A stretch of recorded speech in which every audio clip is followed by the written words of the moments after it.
अपने ही जमीन से किया बेदखल, अगर इंसाफ नहीं मिला तो पूरे परिवार के साथ करेंगे आत्मदाह। जी हां, यह मामला पटना के कंकड़बाग थाना स्थित A200 PC कॉलोनी कंकड़बाग का है, जहां पिछले कई सालों से अपने परिवार के साथ रह रहे ओम प्रकाश का कहना है कि हम अपने पूरे परिवार के साथ पिछले कई सालों से इस मकान में रह रहे हैं।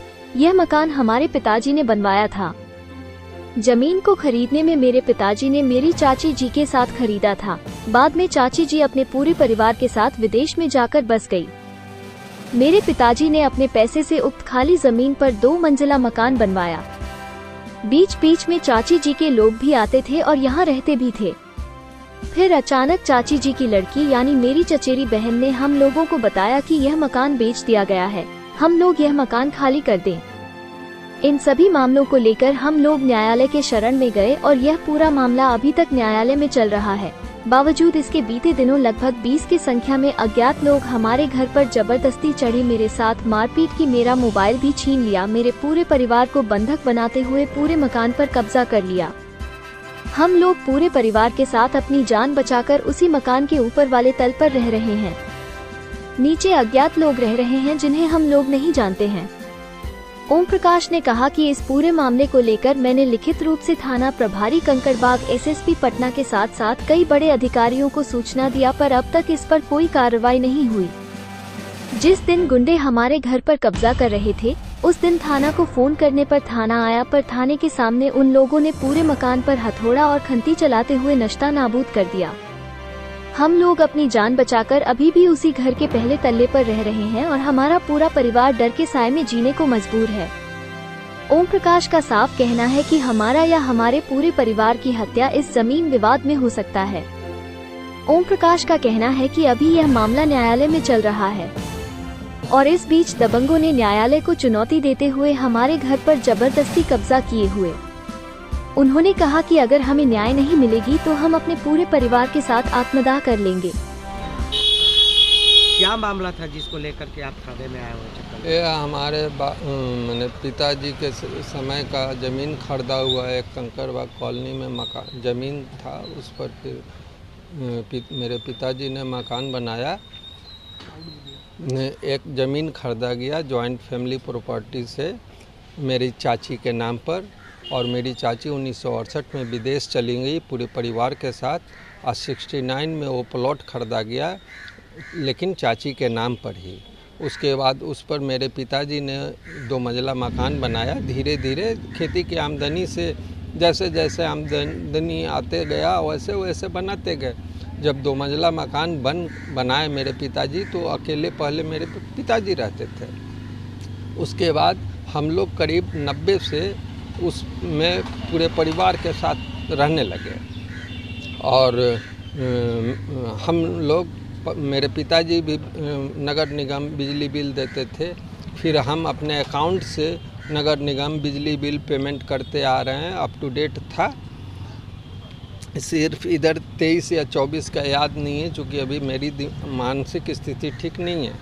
और वो उस मकान को पर अनेकों मामला लंबित है, पटना सिविल न्यायालय में, हाई कोर्ट में, और क्रिमिनल रिट भी हमारे ऊपर चला सब, और सिविल कोर्ट में अनेकों मामला लंबित है। और उसके बावजूद वो मकान 5 मार्च 2024 को मेरे चचेरे भाई बहन ने गैर को रजिस्ट्री कर दिया, और उनका सूट भी 8 अप्रैल 2024 को रिजेक्ट हुआ है। ये लोग के पास कोई न्यायालय का आदेश नहीं है, लेकिन ये लोग ज़बरदस्ती 15/5 को हमें धक्का धुक्की मारपीट कर के मेरे मकान का ताला तोड़ करके, ग्राउंड फ्लोर का सभी रूम का ताला तोड़ करके, बाउंड्री में 2 गेट लगा हुआ था, सारा ताला तोड़ करके ये लोग मकान में घुस गए। कितने की संख्या में लोग हैं? वो लोग करीब 25-23 के संख्या में। सर मेरा दिमाग काम नहीं कर रहा था। सब अपराधी? कुछ लोग गलमोछा लगाए हुए थे और कुछ ऐसे थे। फिर क्या किया गया? फिर सब ताला तोड़ करके लोग अंदर घुसे। जबरदस्ती क्या? हाँ, ज़बरदस्ती अपना कब्जा कर लिए। फिर ये क्रॉकरी से टेबल मंगाया है, तोशक तकिया मंगाया है, जनरेटर मंगाया इस है। पूरा मामले को लेकर आप थाने में आकर कंप्लेंट किए? थाना को मैं खुद नहीं आया, लेकिन टेलीफोनिक मैसेज थाना को, एसपी साहब को, 100 नंबर को, 112 नंबर को, मेरी मोबाइल तो छीना गई थी। मेरे परिवार और कुछ शुभचिंतक लोगों ने अनेकों बार फ़ोन किया, थाना के स्टाफ भी आए, और लेकिन कोई मुझे मदद नहीं की है। और थाना के स्टाफ के सामने घन हथौड़ा खंती चलता रहा, मकान टूटता रहा, और हमें ही बताया गया कि आप गलत हैं।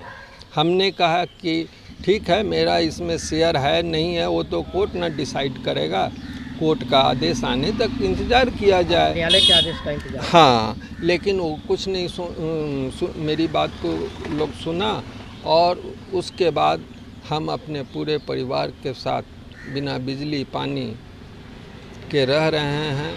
उसके बाद हमने सौर प्लेट लगाया, और अब दहशत के ज़िंदगी में किस समय मैं या मेरा बेटा या मेरे पूरे परिवार की हत्या हो सकती है, ये मुझे खुद पता नहीं है। अभी जो मैं माइक पर बोल रहा हूँ, इसके बाद पता नहीं घर पर जाने पर ये लोग मेरे साथ क्या करेंगे।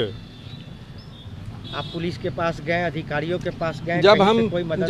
जब हम सब जगह टेलीफोनिक मैसेज हुआ, हमें कोई मदद नहीं मिला, तो उसके बाद फिर मैंने 15/5 को थाना को, एसपी साहब को, मानवाधिकार आयोग को, डीएम साहब को 15/5/2024 को पुनः घटना के दिन ही लगभग 8:30 बजे रात में आरएमएस स्टेशन पर, आरएमएस जो पोस्टल का विभाग है, वहाँ से सभी लोगों को मैंने रजिस्टर्ड किया, लेकिन अभी तक मेरे पास कोई भी पूछताछ करने के लिए नहीं आए हैं कि आप लोग लगातार लगा रहे हैं, आप लोग जिंदा हैं कि मर गए। आगे क्या करेंगे आप लोग? आगे अगर न्याय नहीं मिलती है तो क्या करेंगे?